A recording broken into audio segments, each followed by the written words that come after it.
Hello guys, आप सबका स्वागत है आपके अपने यूट्यूब चैनल एमकेडी एकेडमी की स्टडी पर। मैंने आपको चैप्टर नंबर मैंने आपको टॉपिक कराया था सजीवों के परिवेश एवं आवास। वो किस तरीके से रहते हैं जीव जंतु, उनके आवास कैसे कैसे होते हैं, वातावरण उनके जैसा होता है, वो कैसे रह पाते हैं, कहीं गर्म वातावरण है कहीं ठंडा वातावरण होता है। इन चीज़ों के बारे में मैंने बताया था। तो आज आगे टॉपिक करते हैं हमारे आसपास के जीव। हमने विभिन्न आवास क्षेत्रों की यात्रा तथा अनेक पौधों एवं जंतुओं की चर्चा की, तो जंतुओं की सूची बनाई। ठीक है दोस्तों, अब हम स्टार्ट करते हैं। जैसे वन में पाई जाने वाली वस्तुएं, वन में पाई जाने वाली वस्तुएं विषय में वृक्ष, आरोही लता, विसर्पी लता, छोटे बड़े जंतु, पक्षी, सर्प, कीट, चट्टान, ठीक है, पंछी, कीट, जलवायु, सूखी पत्ती, मृत जंतु, छत्रक एवं कई मांस वन में पाई जाने वाली विभिन्न वस्तुओं के उदाहरण हैं। इनमें से कौन सजीव है और कौन निर्जीव है, इन चीज़ों के बारे में जानते हैं। आपने अपने चारों ओर पाई जाने वाली वस्तुओं के विषय में सोचिए तथा उन्हें निर्जीव एवं सजीव समूह में बांटिए। जैसे पेड़ क्या है, सजीव, यानी वो भी ऑक्सीजन कार्बन डाइऑक्साइड लेता है, यानी पौधे।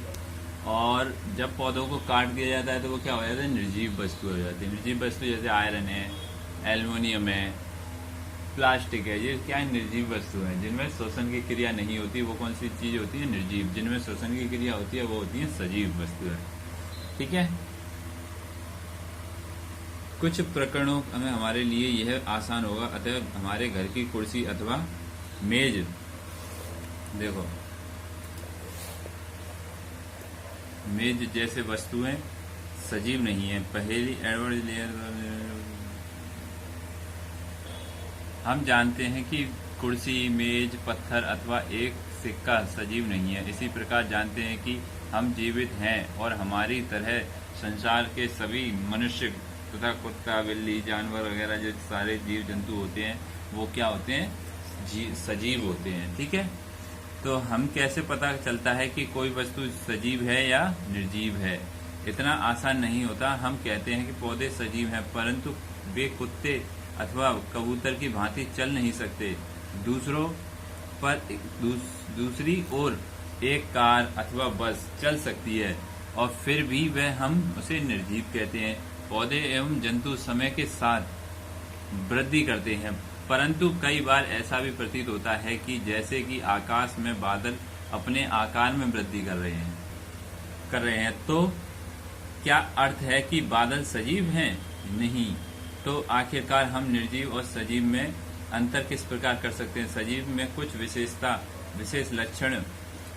लक्षण होते हैं, निर्जीव पदार्थों के अलग लक्षण होते हैं। ठीक है, आप स्वयं सजीव एक बहुत अच्छा उदाहरण है। आप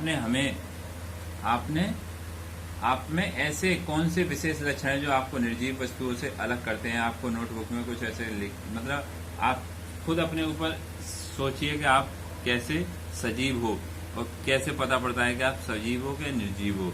तो देखो आगे पढ़ते हैं। हमने यह भी देखा कि सीखो कि पौधे प्रकाश संश्लेषण के द्वारा अपना भोजन स्वयं बनाते हैं। जंतु भोजन के लिए पौधे अथवा अन्य जंतुओं पर निर्भर रहते हैं।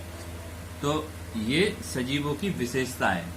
भोजन सजीव को उनकी वृद्धि के लिए आवश्यक है। यानी अगर भोजन सजीव जंतु या वस्तु, कोई जंतु जो होती है सजीव, वो अगर भोजन नहीं करेगी तो ना उसमें वृद्धि होगी, ना आकार बढ़ेगा उसका, ना ऊर्जा प्रदान मिलेगी। ठीक है, सजीव उनके अंदर होने वाले अन्य जैव प्रक्रमों के लिए ऊर्जा की आवश्यकता होती है। ठीक है, अब क्या सभी जीवों में वृद्धि परिलक्षित होती है?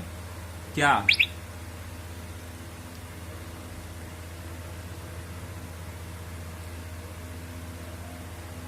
आप और नहीं पहन सकते? क्या ऐसा नहीं कर सकते? वर्षों में लंबे हो गए हैं, आपका इसका आभास नहीं हो रहा, लेकिन आप में हर समय वृद्धि हो रही है। कुछ वर्ष बाद आप वयस्क हो जाएंगे। यानी मनुष्य में हमेशा वृद्धि हर समय होती रहती है। अब ये तो हमें जब हमारी लंबाई बढ़ती है या हम लंबे हो जाते हैं तो हमें 1 साल बाद पता पड़ता है कि हम इतने लंबे हो गए, मगर वो वृद्धि धीमे धीमे धीमे धीमे बहुत ही धीमे धीमे होती रहती है, इसीलिए हमें बहुत टाइम बाद पता पड़ता है। ठीक है दोस्तों, जंतु के बच्चे भी वृद्धि कर वयस्क हो जाते हैं। अपने आवश्यक देखा होगा कि कुत्ते पिल्ले वयस्क हो जाते हैं, एक अंडे स्फूर्ति होकर चूजा बन जाता है। दोस्तों इस डायग्राम में देखो कैसे वृद्धि हो रही है। पहले छोटा लड़का था, फिर वो बड़ा हो गया, किशोरावस्था में पहुंचा, फिर वयस्क हो गया। ठीक है, अभी ये छोटा बच्चा है, थोड़ा बड़ा हो गया, फिर चलने लगा, घुटनों घुटनों बैठने भी लगा। ठीक है, इस तरीके से वृद्धि होती रहती है शिशुओं में। ठीक है, ऐसी इसी तरीके से जीव में होती रहती है, यानी जंतुओं में मुर्गी वगैरह है, इनमें भी देखो इस तरीके से वृद्धि होती रहती है।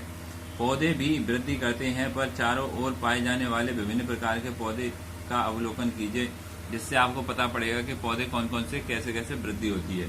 ठीक है, इस स्थिति में कुछ दिनों और कुछ सप्ताह बाद पौधों को देखिए तो उनको लंबाई वृद्धि होती है। वृद्धि सभी जीवों में होती है, यानी आपने जैसे पौधे कोई लगाया होगा, उस पौधे को 1 हफ्ते बाद या 15 दिन बाद आप देखोगे तो उसमें कुछ वृद्धि आपको देखने को मिलेगी। ठीक है,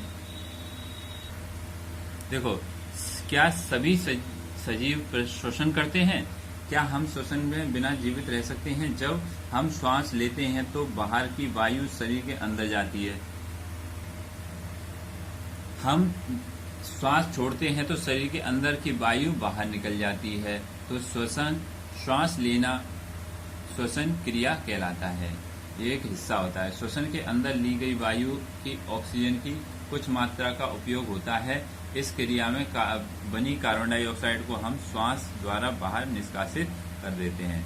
ठीक है दोस्तों, गाय, भैंस, कुत्ता, बिल्ली जैसे जीव जंतु श्वसन क्रिया मनुष्य की तरह ही होती है। इनमें से किसी भी जंतु का विश्राम की अवस्था में परीक्षण कीजिए अथवा गति उसके उदर की गति पर ध्यान दीजिए।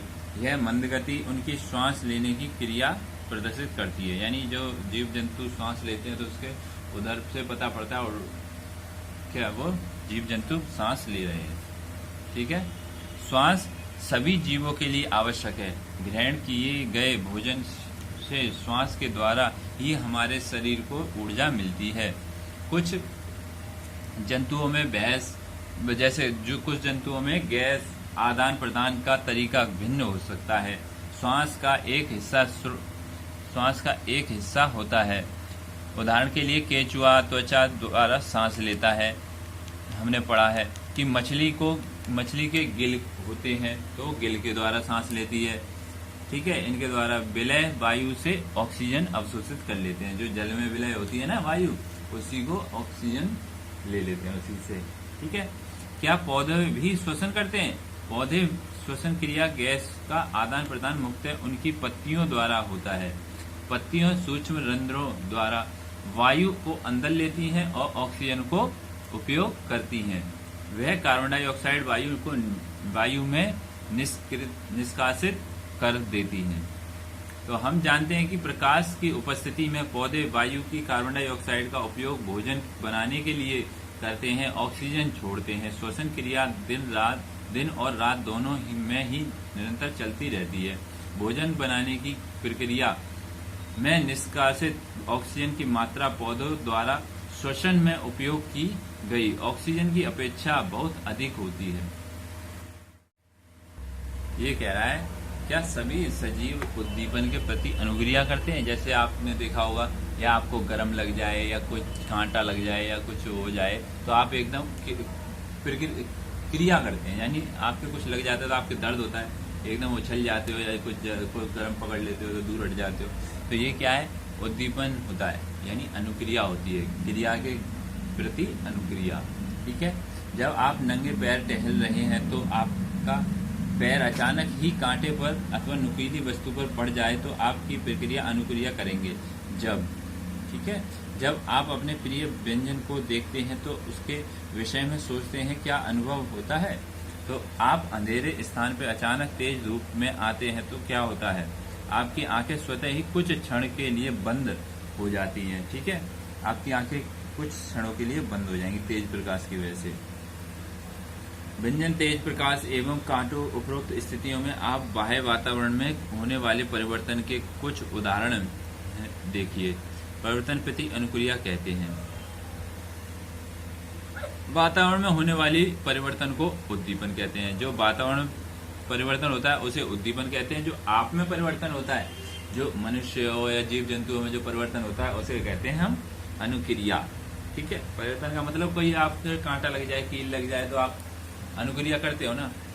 ठीक है, क्या दूसरे जंतुओं में भी उद्दीपन के प्रति अनुक्रिया होती है? खाना देते समय जंतु के व्यवहार को ध्यान देखिए। क्या वे भोजन देखते ही अचानक अधिक चैतन्य नहीं हो जाते? या आपने चिड़िया की ओर कदम बढ़ाते हैं तो क्या करती है? जब जंगली जानवरों पर तीव्र प्रकाश डालते हैं तो वे भाग खड़े हो जाते हैं। तो यही क्या है? अनुक्रिया है। ये क्या चीज होती है? अनुक्रिया होती है। इसी प्रकार यदि रात्रि में आप रसोई घर में बल्ब प्रदीप्त कर देते हैं तो कॉकरोच अचानक अपने छिपने के स्थान में भाग जाते हैं। जंतुओं में उद्दीपन के प्रति अनुक्रिया के कुछ और उदाहरण दे सकते हैं। क्या पौधे भी उद्दीपन के प्रति अनुक्रिया दर्शाते हैं? कुछ पौधे के पुष्प केवल रात्रि के समय ही खिलते हैं और कुछ पौधे के पुष्प सूर्यास्त बाद बंद हो जाते हैं। छुई मुई का यानी गुल मेहंदी के पौधे की पत्तियां छूने पर अचानक मुरझा जाती हैं और यह पौधे को उद्दीपन के प्रति अनुक्रिया के उदाहरण हैं। ठीक है, इनको ज्यादा से ज्यादा याद करना, उद्दीपन और अनुक्रिया क्या होती है। ठीक है, ठीक है दोस्तों, तो अब हम आगे पढ़ते हैं सजीवों में उत्सर्जन। तो सजीवों में उत्सर्जन कैसे होता है? सभी सजीव भोजन करते हैं। जीव इस ग्रहण किए हुए भोजन की संपूर्ण मात्रा का उपयोग नहीं करता। आहार का केवल कुछ ही भाग जीव के शरीर द्वारा उपयोग में आता है। भोजन बचे हुए शेष भाग का क्या होता है? अपशिष्ट के रूप में शरीर से बाहर निकाल देते हैं। विभिन्न जैव प्रक्रमों के फलस्वरूप हमारे अपशिष्ट पदार्थ उत्पन्न होते हैं। सजीवों द्वारा अपशिष्ट पदार्थों निष्कासन प्रक्रम को क्या कहते हैं? हम उत्सर्जन। जो चीज हम खाते हैं, जो चीज हम पीते हैं, तो उस चीज का हम जैसे उत्सर्जन यानी जो खाना खाया और जो हमारे शरीर में प्रोटीन और जो लवर्स होते हैं वो हमारे शरीर में जो चाहिए वो रह जाते हैं और बाकी अपशिष्ट पदार्थ हमारे बाहर उत्सर्जित हो जाते हैं। उत्सर्जन यानी शरीर से कोई चीज बाहर निकाल देना। ठीक है, उसी को क्या कहते हैं? उत्सर्जन। क्या पौधे में भी उत्सर्जन होता है? हाँ, पौधे भी उत्सर्जन करते हैं, परंतु उसमें इस प्रक्रम का ढंग कुछ अलग है। कुछ पौधे में यह अपशिष्ट पदार्थ पौधे के कुछ विशेष भागों में संग्रहित किए जाते हैं, जिससे पौधे को कोई हानि नहीं पहुंचती। कुछ पौधों में अपशिष्ट पदार्थों का निष्कासन स्राव के रूप में होता है। उत्सर्जन जीवों का एक दूसरा सामान्य लक्षण है। क्या सजीव प्रजनन करते हैं? हाँ, सजीव भी प्रजनन करते हैं। क्या आपने कभी कबूतर अथवा किसी पक्षी के नीड़ घोंसले देखे हैं? कि वे नीड़ में अंडे देते हैं। कुछ अंडे प्रस्फुटित होते हैं, उनमें छोटे छोटे बच्चे बाहर निकल आते हैं। तो ये क्या है? प्रजनन है। देखो इस तरीके से जंतु प्रजनन द्वारा अपने समान संतान उत्पन्न करते हैं। भिन्न जंतुओं में प्रजनन का ढंग अलग अलग होता है। कुछ जंतु अंडे देते हैं, कुछ जिनसे शिशु निकलते हैं, कुछ जंतु शिशु को जन्म देते हैं। ठीक है, स्तनधारी कहलाते हैं। जो शिशुओं को जन्म देते हैं वो स्तनधारी कहलाते हैं। ठीक है दोस्तों, ये आपको जानकारी। पौधों में भी प्रजनन होता है। जंतुओं की तरह पौधे में भी प्रजनन के तरीके भिन्न भिन्न होते हैं। बहुत से पौधे बीजों द्वारा प्रजनन करते हैं और पौधे बीज उत्पादित करते हैं। हम उन्हें अंकुरित करके नए पौधे उगा सकते हैं। ठीक है, जैसे इस तरीके से पौधे का बीज काट दिया, अंकुरित हुआ, अंकुरित होने से फिर उसमें जड़ बनी, जड़ बने से फिर उसमें टहनी आई, इस तरीके से अंकुरित हो जाता है।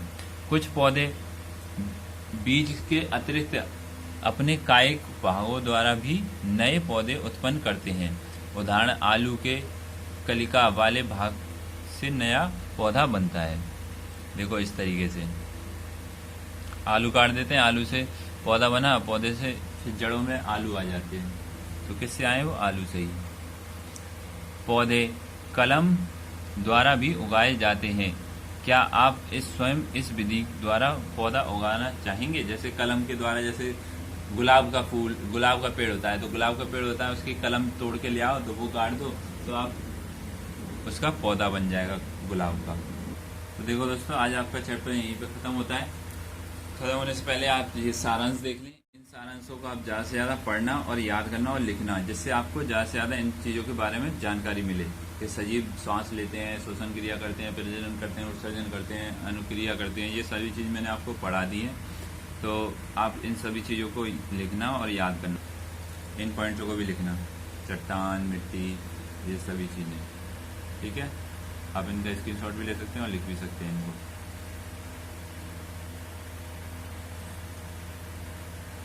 तो मेरे चैनल को लाइक करना, शेयर करना, सब्सक्राइब करना ना भूलें, और ज़्यादा से ज़्यादा दोस्तों तक शेयर करें, जिससे आपके दोस्त भी उस चीज़ का फ़ायदा उठा सकें। ठीक है दोस्तों, तो आज के लिए इतना ही, फिर कल मिलते हैं आपसे।